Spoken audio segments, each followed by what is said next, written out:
مرتبہ فرمان جیسا تھا، جبیں کی ہر شکن کا مرتبہ فرمان جیسا تھا، بدن کی رحل پہ چہرہ کھلے قرآن جیسا تھا، نہ کرتی کیسے خوشبو سے وضو گلیاں مدینے کی، نبی گلدستہ تھے شہر نبی گلدان جیسا تھا، نہ کرتی کیسے خوشبو سے وضو گلیاں مدینے کی، نبی گلدستہ تھے شہر نبی گلدان جیسا تھا۔ سوئے ہوئے ہمارے جذبات کو اس نے بیدار کر دیا، سکوت زدہ لہروں کو اس نے جھنجھوڑ دیا، دم توڑتی ہوئی ہماری بد عملی کی وہ چراغ کی لویں اسے اچھے اعمال و کردار کی ہواؤں کے حوالے کر دیا۔ میں مبارکباد پیش کرتا ہوں شخصیت کو جن کی گفتگو آپ نے سماعت کی ہے اور جنہوں نے سماعت کر کے عمل کرنے کا ارادہ بنا لیا ہے، میں آج ہی سے ان کو مبارکباد پیش کرتا ہوں۔ دعا کریں اللہ ایسی گفتگو کا ہمیں رسیہ بنائے، ایسی گفتگو کو سماعت کرنے والی راہ کا ہمیں مسافر بنائے۔ مدینہ شریف میں آقا کریم کی محفل مقدسہ میں صوفیہ فرماتے ہیں کہ مسجد نبی شریف کے مین گیٹ کے قریب کھڑے ہو کے ایک عورت نے آواز دی۔ مدینہ شریف کا واقعہ دوپہر گرمی شدت کے ساتھ تھی، اس نے میرے آقا کو خلاف ادب طریقے سے آواز دے کے بلایا۔ میرے آقا اپنے غلاموں کی مجلس سے اٹھے، اس کے قریب گئے، کھڑے ہو کے اس کی باتیں سن رہے ہیں۔ دھوپ بہت تیز ہے، بہت شدت کے ساتھ ہے، صحابہ پریشان ہے۔ میرے آقا کے اس عمل کو دیکھ کے وہ عورت کچھ کہے جا رہی ہے، میرے آقا سن رہے ہیں۔ جس نے بلایا تھا دماغی اعتبار سے کمزور عورت تھی، بہت دیر ہو گئی۔ اس کے بعد اس نے میرے آقا سے فرمایا مسلمانوں کے نبی جائیے اپنے غلاموں کے پاس۔ میرے آقا واپس تشریف لائے، اپنے غلاموں کی مجلس میں عمر فاروق اعظم کھڑے ہو گئے۔ کہتے سرکار اتنی دیر تک آپ دھوپ میں کھڑے تھے، جس عورت نے آپ کو بلایا تھا وہ پاگل ہے، پاگل سرکار، اس کا دماغ خراب ہے، پورے مدینہ شریف میں کوئی اس سے بات نہیں کرتا۔ میرے آقا فرماتے عمر جس سے کوئی بات نہیں کرتا محمد اسی سے بات کرنے آیا ہے۔ یہ کردار رسول وہ ہے جسے میرے آقا کریم نے پیش کیا تھا۔ یہ جن کے نام کی مجلس ہے، آئیے ان کی بارگاہ میں چلیں۔ بوڑھا شخص ہے، وہ دیکھنے میں پانی میں روٹیاں بھگو کے کھا رہا ہے۔ ایک فقیر نے سوال کر دیا، کہا مجھے بھی بھوک لگی ہے۔ اس پانی میں روٹیاں بھگونے والے شخص نے کہا اگر تجھے یہی کھانا ہو تو میرے ساتھ بیٹھ جا، اس سے اچھا کھانا ہو تو سامنے والے مکان کے دروازے پہ چلا جا، دو شہزادے حسن حسین نام کے نکلیں گے۔ ان کا نام سن کے سبحان اللہ تو کہہ دے بھائی، حسن حسین نام کے دو شہزادے نکلیں گے، ان سے ان کے نانا کا وسیلہ دینا، تجھے اس سے اچھا کھلائیں گے۔ وہ فقیر گیا، دروازے پہ دستک دی، جنتی نوجوانوں کے سردار امام حسن حسین باہر تشریف لائے۔ پوچھا کیا بات ہے، کہا بھوک لگی، کہا بیٹھ جا، اسے اچھے کھانا کھلائے۔ جب وہ فقیر اٹھنے لگا اس نے کہا اے میرے آقا کے لاڈلو، ایک خوراک کھانا مجھے اور دے دو۔ فرمایا آقاؤں نے کیوں؟ تو اس فقیر نے کہا اس بوڑھے کے لیے جس نے اس گھر کا پتہ بتایا ہے۔ امام حسین کی آنکھ میں آنسو آ گئے، کہا وہ مسافر سن، تو جسے بوڑھا کہہ رہا ہے وہ کوئی اور نہیں، میرا باپ علی ہے، علی۔ اللہ اللہ، یہ اسلامی تاریخ کے وہ بنیاد کے رکن ہیں جن کی وجہ سے اسلام کی بنیاد قائم ہے، اسلام کی چھت قائم ہے، اسلام میں گنبد و مینار قائم ہے۔ شاعر نے کہا تھا قیامت تک علی کے لال کی پہچان باقی ہے، قیامت تک علی کے لال کی پہچان باقی ہے، زمانہ لاکھ دشمن ہو مگر ایمان باقی ہے۔ قیامت تک علی کے لال کی پہچان باقی ہے، زمانہ لاکھ دشمن ہو مگر ایمان باقی ہے۔ جو ساری زندگی کھاتا رہا سوکھی ہوئی روٹی، اسی انسان کے بیٹے کا دسترخوان باقی ہے۔ جو ساری زندگی کھاتا رہا سوکھی ہوئی روٹی، اسی انسان کے بیٹے کا دسترخوان باقی ہے۔ دعا کریں جو گفتگو ہوئی ہے اللہ اس گفتگو کا ہمیں بعمل راہی بنا دے، مسافر بنا دے۔ گفتگو کے آئینے میں ہمیں اپنے عمل کی تصویر دیکھنے کے اللہ توفیق عطا فرمائے۔ اب آئیے بڑے ادب اور احترام کے ساتھ میں جیسا مجھے بتایا میرے محسنین نے، خطیب اہل سنت ہمارے اسلاف کی علمی یادگار، اسلاف کی محبتوں کے مظہر علامہ اللہ بخش شاہ صاحب قبلہ موجود ہیں۔ بہت بنیادی سوچ کے حامل شخصیت کے مظہر ہیں وہ، اللہ نے انہیں بہت صلاحیتوں سے نوازا ہے، بڑے بڑے اسلاف کے چہرے دیکھے، یہی وجہ ہے کہ انہوں نے ان کے قدم کو چوما ہے، لوگ ان کے قدم کو چومتے نظر آتے ہیں۔ انہوں نے ان کی نگاہوں کا بوسہ دیا ہے، لوگ ان کی نگاہوں کا بوسہ دیتے ہوئے نظر آتے ہیں۔ بڑے ادب اور احترام کے ساتھ میں مجھے بار بار یہ کہا جاتا ہے کہ ذرا سا مائک پر کچھ شعر پڑھیے۔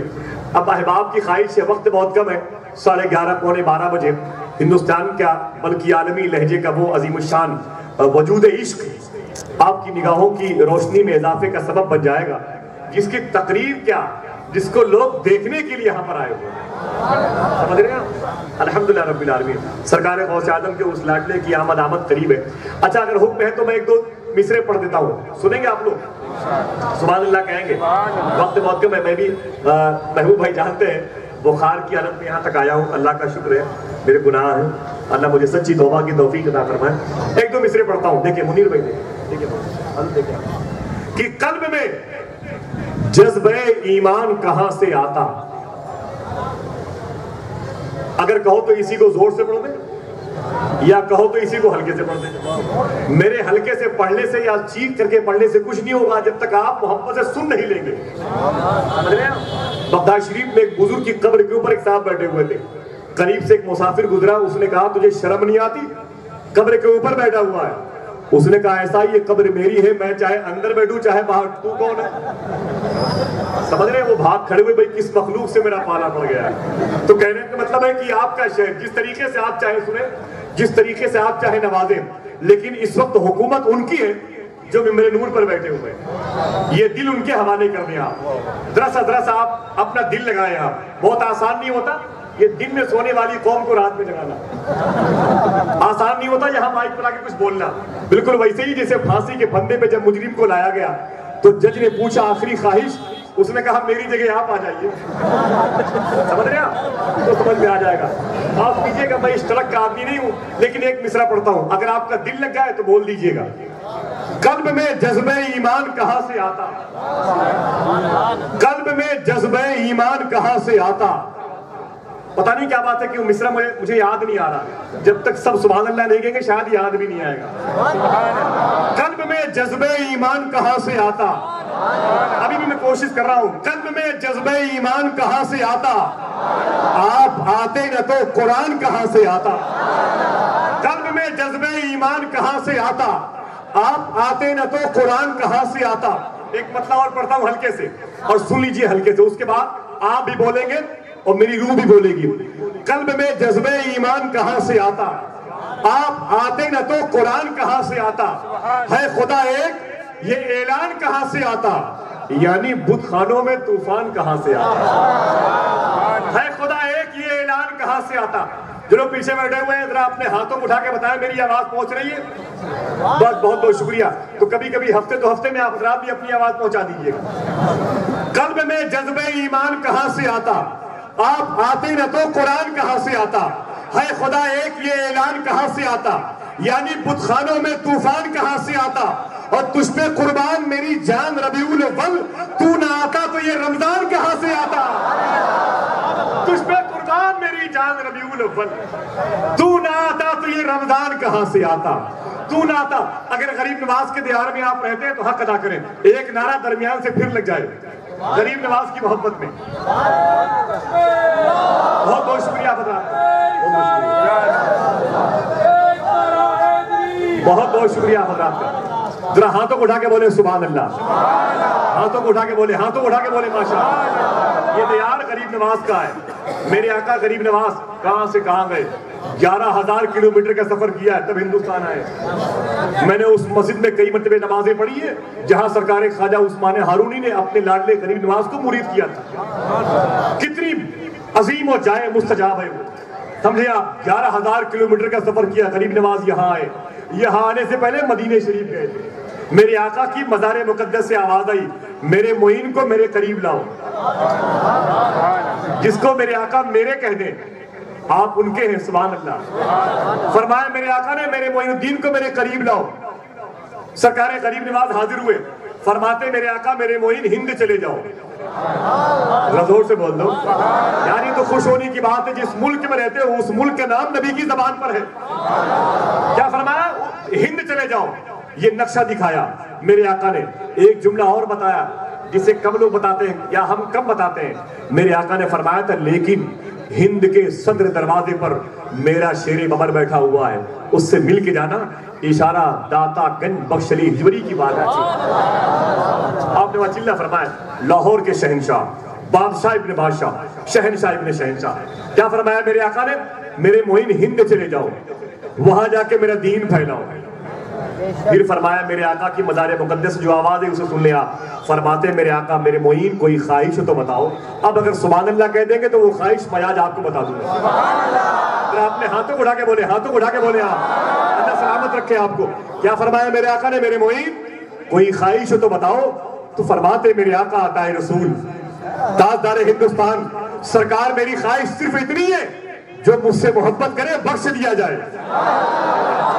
ابھی آئے نہیں ہے اور ہماری اور آپ کی بخشش کا انتظام کر رہے ہیں. اب ان کے لیے ایک شعر پڑھتا ہوں، آخری شعر پڑھتا ہوں. اجازت دے اجازت دے. قلب میں جذبہ ایمان کہاں سے آتا، آپ آتے نہ تو قرآن کہاں سے آتا. جن لوگوں نے سبحان اللہ کہا تھا وہ چلے گئے کیا؟ دوسری مخلوق آ کے بیٹھ گئی. قلب میں جذبہ ایمان کہاں سے آتا، آپ آتے نہ تو قرآن کہاں سے آتا. ہے خدا ایک یہ اعلان کہاں سے آتا، یعنی بت خانوں میں طوفان کہاں سے آتا. تجھ پہ قربان میری جان ربیع الاول، تو نہ آتا تو یہ رمضان کہاں سے آتا. اور خواجہ ہند کا احسان ہے ہم پر یارو، ورنہ بھارت میں مسلمان کہاں سے آتا. خواجہ ہند کا احسان ہے ہم پر یارو، ورنہ بھارت میں مسلمان کہاں سے آتا. کنز ایمان نہ ہوتا جو ہمارے گھر میں، اعلیٰ حضرت تیرا فیضان کہاں سے آتا. اب آئیے نعروں سے استقبال کر لیں.